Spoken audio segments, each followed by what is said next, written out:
নমস্কার, প্রথমেই দেখে নেব আজকের বিশেষ সংবাদ। ইঞ্চিতে ইঞ্চিতে বুঝে নেব নির্বাচন কমিশনকে আক্রমণ, রাজ্যের ভোটারদের কি বার্তা মমতার। এই জুলাইয়ে উত্তাল বাংলাদেশ, মুজিব হাসিনার গোপালগঞ্জে বুলেট গুলি, মৃত্যু মিছিল, জারি কারফিউ। বাড়ি বাড়ি তল্লাশি চাই, রোহিঙ্গা অনুপ্রবেশকারী ধরতে অভিনব দাবাইয়ের দাবি তুললেন শুভেন্দু। ক্ষমতা থাকলে আমাকে আগে ডিটেনশন ক্যাম্পে রাখুন, হুঁশিয়ারি মমতার। গুলি করে হিন্দুকে খুন বাংলাদেশে, যুবকের গলায় বুট চেপে দাঁড়িয়ে সেনা, কেন বাহবা ইউনূসদের। এসএসসি নতুন পরীক্ষার বিজ্ঞপ্তিকে চ্যালেঞ্জ করে হওয়া সব মামলা খারিজ করে দিল হাইকোর্ট। বিস্তারিত খবরে যাওয়ার আগে ভিডিওটিতে একটি লাইক দিন এবং পরবর্তী আপডেট সবার আগে পেতে চ্যানেলটি সাবস্ক্রাইব করে রাখুন। এখন বিস্তারিত খবর। গোটা দেশ থেকেই বাংলাদেশিদের চিহ্নিত করে সেই দেশে পাঠানোর অভিযান শুরু করেছে কেন্দ্রীয় সরকার। এই কর্মকাণ্ডে পশ্চিমবঙ্গের বাসিন্দাদের হেনস্থা করা হচ্ছে বলে অভিযোগ তুলে বুধবার কলকাতায় মিছিল করলেন রাজ্যের মুখ্যমন্ত্রী মমতা বন্দ্যোপাধ্যায়। মিছিল শেষে মমতার বক্তব্যে উঠে এলো নির্বাচন কমিশনের ভূমিকাও। ভোটার তালিকা যাচাইয়ের নাম অনেককেই বাদ দিয়ে দেওয়া হচ্ছে বলে অভিযোগ তোলেন মমতা। নিশানায় ছিল বিজেপিও। দিল্লি, মহারাষ্ট্র ভোটার তালিকায় গরমিল করে বিজেপি ক্ষমতা দখল করেছে। সম্প্রতি বিহারে সেটাই করা হচ্ছে এবং আগামী দিনে পশ্চিমবঙ্গে বিজেপি তা করার চেষ্টা করবে বলে অভিযোগ তোলেন মমতা। ধর্মতলে মঞ্চ থেকে মমতা এদিন বলেন, শুনেছি বিহারে 30.5 লক্ষ মানুষকে ভোটার তালিকা থেকে বাদ দেওয়া হয়েছে। এভাবে মহারাষ্ট্রে জিতেছে, দিল্লিতে জিতেছে, বিহারে সেটা করবে, বাংলাতেও সেটা করতে চাইছে, কিন্তু আমরা ইঞ্চিতে ইঞ্চিতে বুঝে নেব। বিনা যুদ্ধে 1 ইঞ্চি জমি আমরা নেব না। ভোটার তালিকার সংশোধন নিয়ে নির্বাচন কমিশনের একাংশের ভূমিকা নিয়ে প্রশ্ন তোলেন মমতা। কমিশন যেন কেন্দ্রের বিজেপি সরকারের প্রতি পক্ষপাতমূলক আচরণ না করে, নিরপেক্ষ ভূমিকা পালন করে সে কথা মনে করিয়ে দেন তিনি। মমতা বলেন, নির্বাচন কমিশনকে আমি অসম্মান করছি না। আমি বলবো আপনারা বিজেপির হয়ে কাজ করবেন না, তাহলে আমরা ছেড়ে কথা বলবো না। উল্লেখ্য, সম্প্রতি বিহারে ভোটার তালিকার সংশোধনে স্পেশাল ইন্টেন্সিভ রিভিশন প্রক্রিয়া চালু করেছে নির্বাচন কমিশন। ভোটার তালিকা থেকে মোট 35 লক্ষ নাম বাদ দেওয়া হয়েছে, যা বিহারে মোট ভোটদাতার 4.5% বেশি। বিষয়টি নিয়ে আগেই সরব হয়েছিলেন মুখ্যমন্ত্রী। আদতে ঘুরপথেই নাচি করা হচ্ছে বলে অভিযোগ করেন মমতা। বছর ঘুরলে রাজ্যে বিধানসভা নির্বাচন, রাজ্যে 1 আগস্ট থেকে নির্বাচন কমিশন ভোটার তালিকা সংশোধন প্রক্রিয়া শুরু করতে পারে বলে খবর। এদিন মঞ্চ থেকে মমতা সাধারণ জনগণের উদ্দেশ্যে বলেন, ভোটার তালিকায় কাজ যখন শুরু হবে তখন প্রয়োজনে একদিন অফিস কামাই করবেন, আপনার নাম রয়েছে কিনা সেটা যাচাই করেন। জুলাই আন্দোলন দেখছে বাংলাদেশ, দেখেছে সরকারের পতন। 1 বছর পেরিয়ে গিয়ে সেই জুলাইয়ের আবার উত্তাল পদ্মপার। হাসিনা জেলা। বাংলাদেশের রাজনীতিতে এতদিন যা আওয়ামী লীগ গড় বলে পরিচিত, সেই গোপালগঞ্জের ধুন্ধুমার। উত্তাল পরিস্থিতি প্রসঙ্গে বাংলাদেশের সংবাদ মাধ্যমগুলি জানাচ্ছে, সংঘর্ষে গুলি বুলেট প্রাণ কেড়েছে 3 জনের। নানা স্থানে হাসপাতালে ছড়িয়ে ছিটিয়ে ভর্তি রয়েছেন অন্তত 9 জন। পরিস্থিতি নিয়ন্ত্রণে জারি কারফিউ, 144 ধারা। এলাকায় চাপা আতঙ্ক, থমথমে পরিবেশ। বাংলাদেশের সংবাদ মাধ্যম সূত্রে খবর, বুধবার মুজিব হাসিনার গোপালগঞ্জে সমাবেশের ডাক দিয়েছিল জাতীয় নাগরিক পার্টি তথা এনসিপি। সূত্রের খবর, মুজিব হাসিনা বিরোধী ওই মিছিলের প্রতিরোধ গড়ে তোলে আওয়ামী লীগ। এই প্রসঙ্গে উল্লেখ্য, মোহাম্মদ ইউনূসের অন্তর্বর্তী সরকার পদ্মাপাড়ি আওয়ামী লীগকে নিষিদ্ধ ঘোষণা করলেও গোপালগঞ্জ এখনো নিয়ম করে হাসিনার প্রত্যাবর্তনে মুহূর্ত গড়ে প্রায় নিয়ম করে আওয়ামী লীগ সেখানে জমায়েত করে বলে জানা যায়। সেখানে এনসিপি সমাবেশ করলে উত্তেজনা ছড়িয়ে পড়ে। ঘটনা প্রসঙ্গে এনসিপি সমর্থকেরা জানিয়েছেন, তারা এগিয়ে যেতেই আওয়ামী লীগ সমর্থকেরা তাদের উপর আক্রমণ চালায়। ঘটনাস্থলে হাজির হয় পুলিশ সেনা। অভিযোগ, আওয়ামী লীগের কর্মী সমর্থকেরা পুলিশের গাড়িতে অগ্নিসংযোগ ঘটায়। অন্যদিকে অভিযোগ, ঘটনায় আহত হয়েছেন একাধিক আওয়ামী লীগ কর্মী সমর্থক।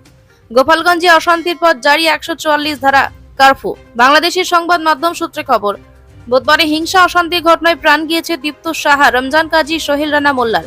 তাদের বাড়ি শেখদারপাড়া, কোটালীপাড়া এবং টুঙ্গিপাড়ায়। নিহত সোহেল মোল্লা গোপালগঞ্জ শহরের চৌরঙ্গি এলাকার একটি দোকানে কাজ করতেন বলে জানা যায়।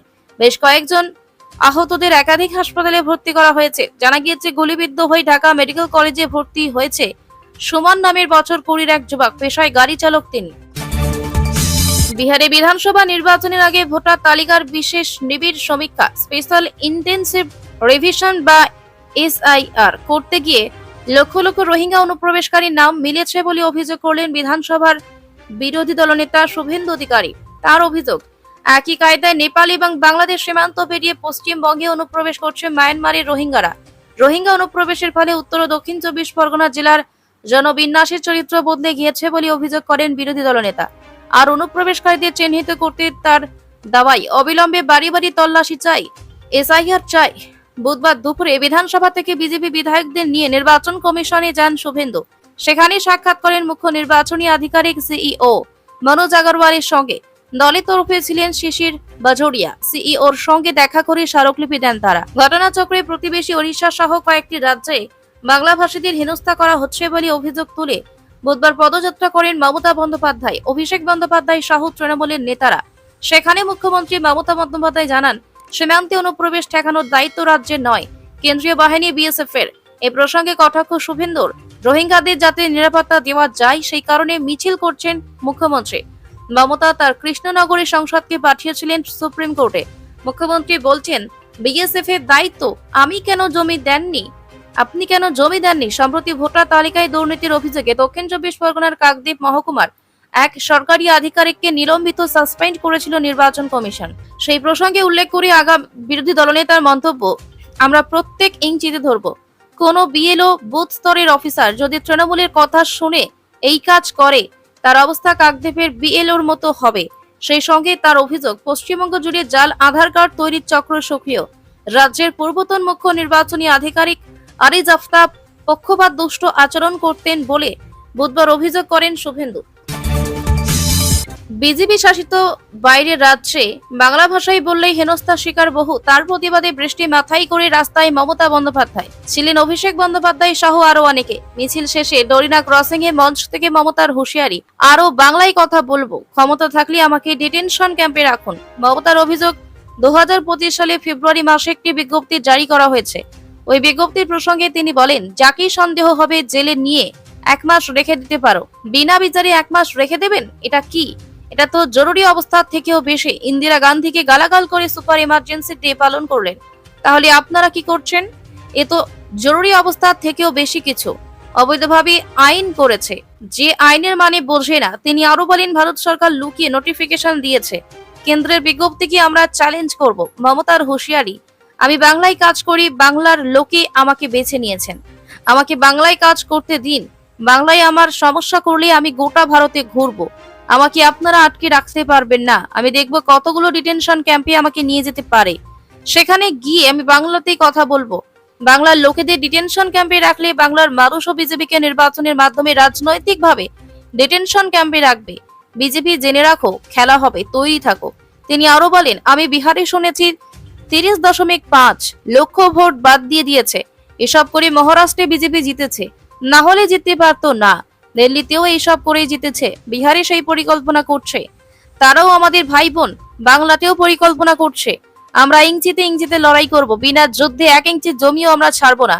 যদিও এনআরসি বিজ্ঞপ্তি নিয়ে গেরুয়া শিবিরের তরফে কোনো প্রতিক্রিয়া পাওয়া যায়নি।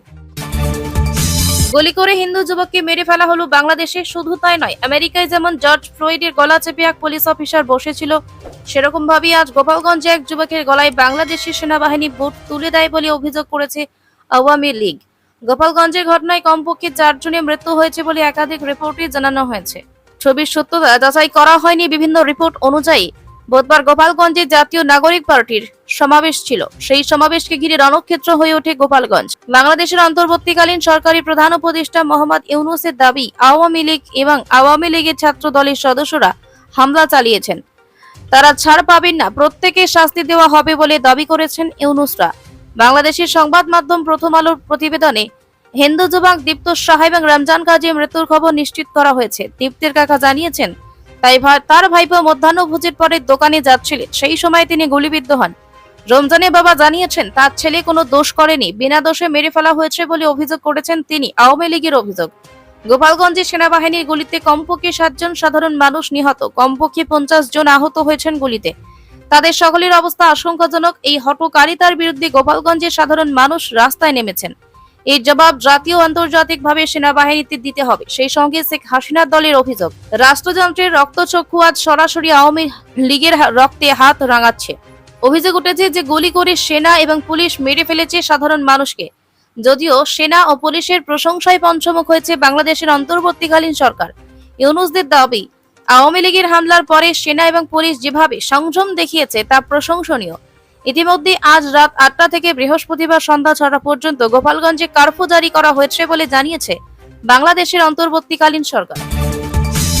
স্কুল সার্ভিস কমিশন এসএসসি নতুন নিয়োগ প্রক্রিয়ার বিজ্ঞপ্তি সংক্রান্ত সব আবেদন খারিজ হয়ে গেল উচ্চ আদালতে। বুধবার রায় দিয়ে কলকাতা হাইকোর্ট জানিয়ে দিল এসএসসির বিজ্ঞপ্তিতে কোনো হস্তক্ষেপ নয়।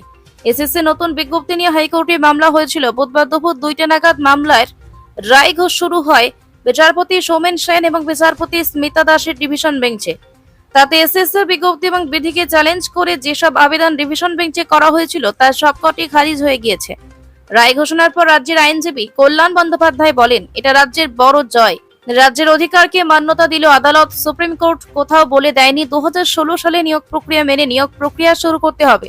অযৌক্তিক আবেদন আদালত মেনে নেয়নি। গত 9 বছরের মধ্যে কতজন এসেছেন তাদের কথাও বিবেচনা করতে হবে। সোমবার ডিভিশন বেঞ্চে বিজ্ঞপ্তি সংক্রান্ত মামলার শুনানি শেষ হয়। রাজ্যের হয়ে সওয়াল করেন অ্যাডভোকেট জেনারেল এজি কিশোর দত্ত। এসএসসির তরফে ছিলেন আইনজীবী কল্যাণ বন্দ্যোপাধ্যায়। বঞ্চিত চাকরি প্রার্থীদের আইনজীবী হিসেবে ছিলেন অনিন্দ মিত্র এবং বিকাশ রঞ্জন ভট্টাচার্য। সওয়াল করতে গিয়ে এজি দত্ত যুক্তি দেন, 2016 সালের পর 2019 সালে নিয়োগ বিধি তৈরি করা হয়েছিল। এখনকার নিয়োগ বিধিটি 2025 সালের। এজি বলেন, 26,000 চাকরি বাতিলের রায় 2019 সালের নিয়োগ বিধির পরে এসেছিল। তখন সেই বিধিকে কেউ চ্যালেঞ্জ করেনি। ফলে কেউ এসএসসি নিয়োগ বিধিকে চ্যালেঞ্জ করতে পারে না। এসএসসি নির্ধারিত মূল্যায়ন বিধি প্রসঙ্গে তিনি আরো বলেন, কোন নিয়োগ প্রক্রিয়ায় প্রার্থীদের যোগ্যতা মান কি হবে তা নিয়োগকারী নির্মাণ করে। ফলে কি কি যোগ্যতা থাকা প্রার্থীদের আবেদন গ্রহণ করা হবে সেই সিদ্ধান্ত নিতে পারে এসএসসি। যে কোনো চাকরিতে অভিজ্ঞতাকে প্রাধান্য দেওয়া হয়, এক্ষেত্রে তাই শিক্ষকতার অভিজ্ঞতাকে গুরুত্ব দেওয়া হয়েছে।